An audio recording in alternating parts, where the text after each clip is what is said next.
Assalamualaikum warahmatullahi wabarakatuh. Dalam kali ini kita akan membahas cermin datar dan cermin cembung. Yang pertama, cermin datar. Cermin datar ialah cermin yang memiliki permukaan datar seperti sebuah garis lurus.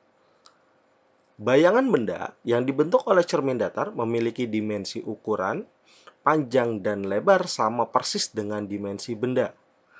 Jarak yang dibentuk antara benda dengan cermin sama dengan jarak antara cermin dengan bayangan. Sifat bayangan yang dibentuk oleh cermin ialah datar. Cermin datar ialah maya, tegak, dan sama besar. Contohnya, penggunaan cermin datar seperti pada cermin rias atau yang biasa kalian gunakan untuk bercermin. Sifat dari cermin datar yang pertama, bayangan pada benda akan terjadi tegak dan semu. Semu ini menunjukkan bahwa bayangan hanya ada di dalam cermin. Ya, tidak bisa direfleksikan keluar karena bayangan semu itu adalah selain semu, bahasa lainnya adalah maya. Ya, berarti letaknya ada di dalam cermin. Bayangan semu merupakan bayangan yang bisa dilihat ke dalam cermin, akan tetapi pada tempat bayangan tersebut tidak ditemukan cahaya pantul. Jadi tidak ada cahaya pantul lagi di dalam bayangannya. Pada bayangan tersebut, besar dan tingginya sama dengan besar dan tinggi pada benda sebenarnya. Pada jarak bayangan benda sama dengan jarak benda dengan cermin. Jadi, jarak bayangan benda ke cermin ini ya, dan ini jaraknya sama. Misalnya ini jaraknya 15 cm, maka di sini juga 15 cm. Bagian kiri kanan bayangan merupakan bayangan kiri pada benda sebenarnya dan juga sebaliknya. Jadi misalnya ketika kalian bercermin, ya, misalnya kalian bercermin, ini adalah kalian misalnya bercermin, ini adalah sebuah cermin dan ini adalah benda dan ini adalah bayangan di sini. Bayangan, maka ini kalian juga ada di sini. Ya, di mana kiri dan kanannya akan terbalik. Di sini kiri, maka ini adalah kanan. Ya, jadi seperti itu. Posisi tangan kiri kalian ada di posisi kanan bayangan. Ya, jadi kanan dan kirinya itu terbalik, hanya berpindah posisi saja. Sifat bayangan pada cermin datar yang pertama, tadi sudah dijelaskan, sifatnya adalah tegak, maya, dan sama besar. Nah, contohnya seperti ini. Ini adalah tangan kiri kalian. Maka jika dilihat di cermin adalah ini ada di sebelah kanan. Ya. Lalu jarak benda sama dengan jarak bayangan SO. Nah, jarak benda dilambangkan SO. S itu adalah jarak, O itu adalah objek. Objek atau benda. Ya, sedangkan I di sini adalah bayangan. Ya, ini harus kalian ingat. SO adalah jarak benda dan SI adalah jarak bayangan. Lalu pembentukan bayangan pada cermin datar itu dengan ketentuan sudut datang, ya, atau sinar datang akan sama dengan sinar pantul. Ya, jadi ketika kalian ingin menggambarkan pemantulan atau hukum pemantulan ini disebut hukum pemantulan cahaya. Ya, hukum pemantulan cahaya. Ya, yang berisi sinar datang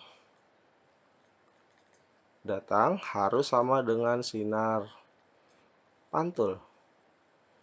Atau di sini I harus sama dengan R. Ya, sinar datang dan sinar pantul. Nah, jadi seperti ini.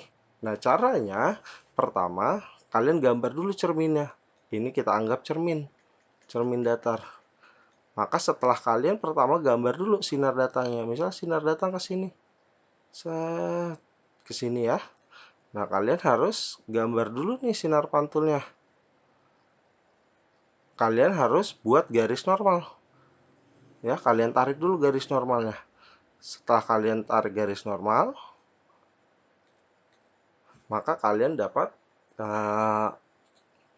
membuat sinar pantulnya. Jadi sinar pantulnya misalnya ke sini.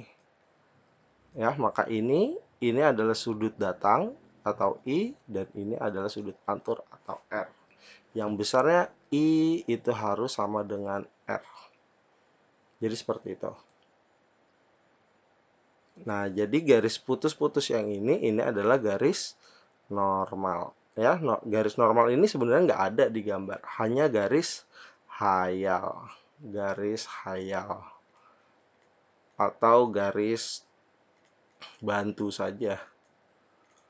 Oke, seperti itu. Menghitung jarak banyak bayangan benda. Rumus menghitung banyak bayangan benda yang terbentuk oleh dua cermin datar yang membentuk sudut alfa. N sama dengan 360 derajat per alfa dikurang 1, di mana N banyak bayangan yang terbentuk dan alfa adalah sudut yang terbentuk oleh dua cermin. Nah, ini. Sebuah sinar datang membentuk sudut 25 derajat terhadap cermin. Hitunglah sudut pantulnya. Nah, seperti tadi. Kalian gambar dulu cerminnya. Ini kita anggap cerminnya ya.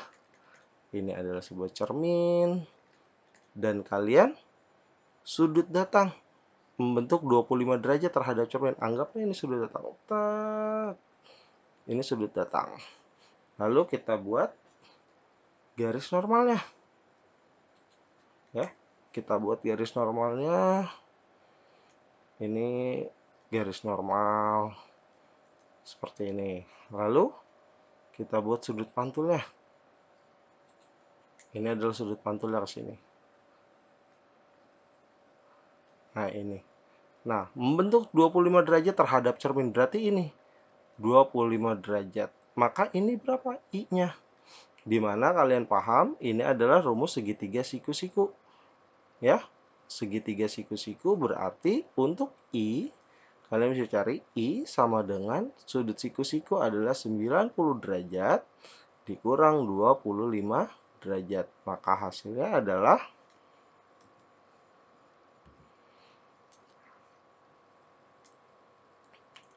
65 derajat. Ya, maka ini adalah 65 derajat. Dan kita sudah belajar tadi hukum pemantulan cahaya karena I itu sama dengan R atau sudut datang sama dengan sudut pantul. Maka sudut pantul ini R juga sama 65 derajat ya. Di sini kalau I-nya 65 derajat, maka R juga harus 65 derajat. Jadi seperti itu. Yang selanjutnya, dua buah cermin datar dipasang membentuk sudut 60 derajat. Sebuah benda diletakkan di antara dua cermin tersebut. Tentukan jumlah bayangan benda yang akan terbentuk pada kedua cermin. Maka di sini harus kalian tentukan alfa terlebih dahulu. Alfanya adalah 60 derajat. Apa tadi rumusnya? N sama dengan 360 derajat per 60 dikurang 1. Ya, N itu apa? Jumlah bayangan. Maka 360 per dicoret, maka 36 per 6 adalah 6 min 1 sama dengan 5 buah. Ya, jadi jumlah bayangannya ada 5. Misalnya cerminnya seperti ini. Ya, ini adalah cermin, ini juga cermin, seperti itu. Nah, bendanya kalian letakkan di sini. Jadi seperti itu. Nanti akan ada 5 buah bayangan yang terjadi di antara dua cermin itu. Karena di sini terbentuk sudut 60 derajat. Selanjutnya yaitu adalah cermin cembung. Cermin cembung adalah cermin yang memiliki bentuk lengkung, di mana permukaan cermin yang memantulkan cahaya melengkung keluar. Cermin cembung memiliki sifat divergen atau menyebarkan cahaya karena berkas cahaya yang datang dan mengenai permukaan cermin cembung akan dipantulkan kembali dari satu titik dan menyebar. Cermin cembung merupakan cermin yang permukaannya berbentuk lengkung teratur keluar. Bayangan yang dibentuk oleh cermin cembung ialah maya, tegak, diperkecil. Cermin cembung banyak digunakan sebagai kaca spion kendaraan, kaca pembantu pada persimpangan jalan untuk mencegah terjadinya kecelakaan. Sinar istimewa pada cermin cembung yang pertama adalah sinar datang yang sejajar sumbu utama akan dipantulkan seolah-olah dari titik fokus. Ini adalah sumbu utama, ya, di mana sumbu utama itu terdapat F. F di sini adalah titik fokus dan R itu adalah jari cermin, ya. Jadi ada dua, ada titik fokus dan ada jari-jari cermin. Sinar yang kita bahas poin 1. Sinar datang sejajar sumbu utama akan dipantulkan seolah-olah dari fokus. Ini sinar datang, ya, karena cermin cembung itu membusung, maka itu akan keluar dari titik busungnya. Ini sejajar sumbu utama, karena ini adalah sumbu utama adanya di tengah. Ini sinar datang dan dia akan dipantulkan menyebar. Tapi direfleksikan seolah-olah sinar itu datang dari titik fokus. Maka kalian harus tarik garis lurus dari titik fokus. Seberangnya itu ke arah atas. Ya, jadi seperti ini. Yang kedua, sinar datang menuju R. R itu adalah jari-jari cermin akan dipantulkan kembali ke R. Jadi ketika sinar datang menuju ke R dan dia akan dikembalikan lagi.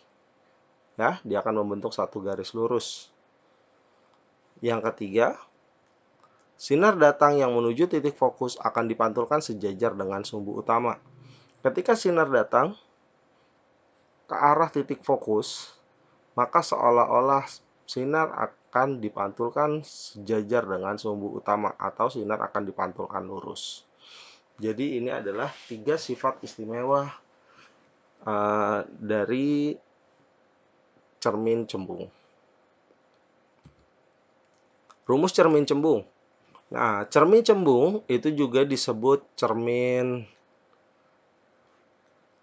negatif.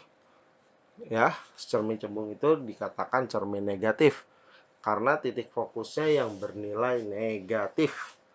Ya, rumusnya adalah negatif 1 per F sama dengan 1 per S ditambah 1 per S aksen.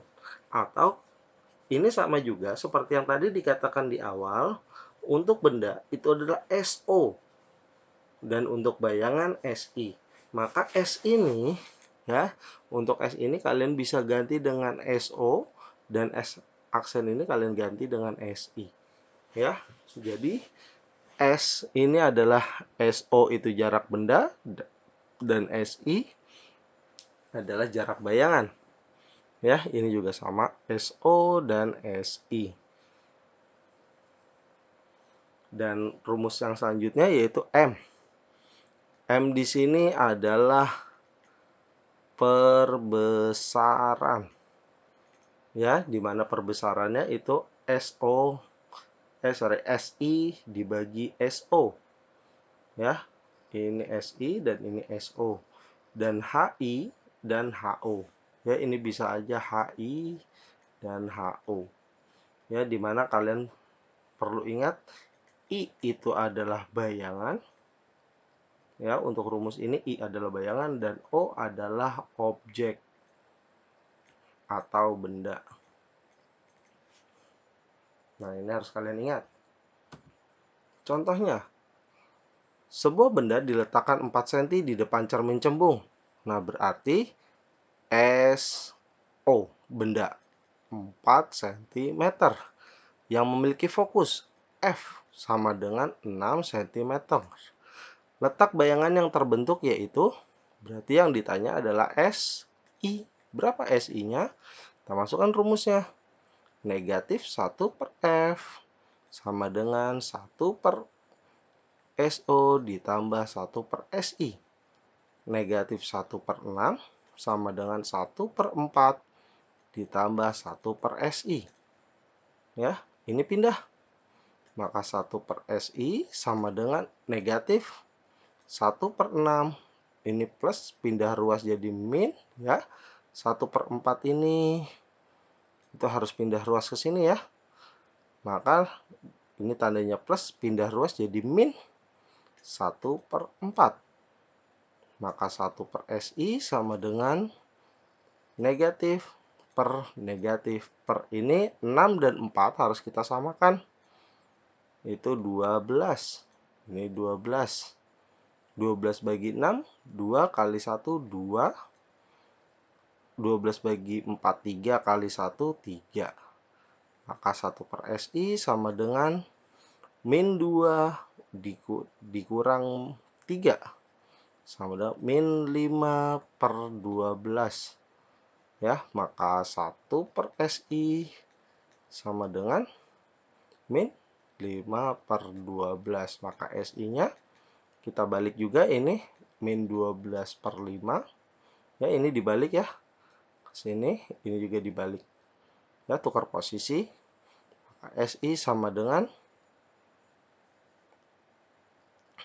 negatif 2,4 cm. Nah, tanda negatif ini ya, di sini ada tanda negatif. Ini menyatakan bayangan maya atau semu. Bayangannya ada di dalam